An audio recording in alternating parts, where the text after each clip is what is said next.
আমার নাম সাহিল। আমি একজন গ্রাফিক্স ডিজাইনার, একজন কবি। আপনার উপর শান্তি বর্ষিত হোক ডাক্তার জাকির। আমি সব সময় বলতে চেয়েছি, এটা আল্লাহর দয়ায় আজকে সুযোগ পেলাম। আমি আপনাকে ভালোবাসি ডাক্তার জাকির, আমি আপনাকে খুব ভালোবাসি। ওয়ালাইকুম আসসালাম।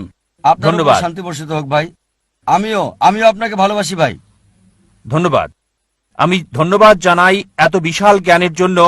আপনার লেকচার শুনলাম আমার বন্ধুর জন্য, আমার বোন নাগমার জন্য। আমার কিছুটা কনফিউশন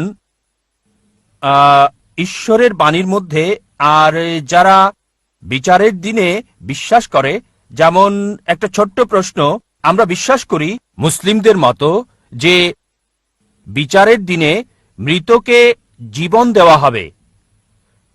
কিছু মুসলিম বিশ্বাস করেন যে কবরের জীবনের প্রথম রাতেই এটা করা হবে, মানে মৃতকে জীবিত করা হবে আর আযাব হবে, কবরে প্রশ্নোত্তর হবে। তাই আমি বিষয়টি ভালোভাবে জানতে চাই।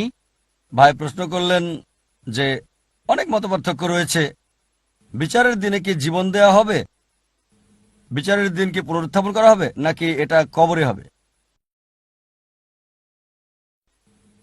ভাই, যদি কবরের আযাবের ব্যাপারে বলা হাদিস পড়েন, আর আল্লাহ কোরআনে বলেছেন সূরা আল ইমরান অধ্যায় 3 আয়াত 185 যে কুল্লু নাফসিন যায়কাতুল মউত, প্রত্যেক প্রাণী মৃত্যুর স্বাদ গ্রহণ করবে আর চূড়ান্ত প্রতিদান দেওয়া হবে বিচারের দিনে।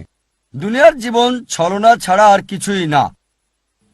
তবে চূড়ান্ত হিসাব কিতাব, চূড়ান্ত ফয়সালা হবে বিচারের দিনে।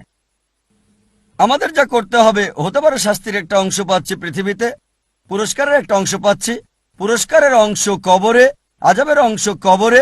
তবে ফাইনাল চূড়ান্ত ফয়সালা বিচারের দিনে হবে। চূড়ান্ত ভালো এবং মন্দ কাজের হিসাব বিচারের দিনে করা হবে। তারপর কর্মের উপর ভিত্তি করে জান্নাত অথবা জাহান্নামে যাবেন। কিছু দুনিয়াতে আপনাকে দেওয়া হবে, কিছু কবরে। তবে চূড়ান্ত হিসাব নিকাশ হবে বিচারের দিনে। আশা করি উত্তরটা পেয়েছেন।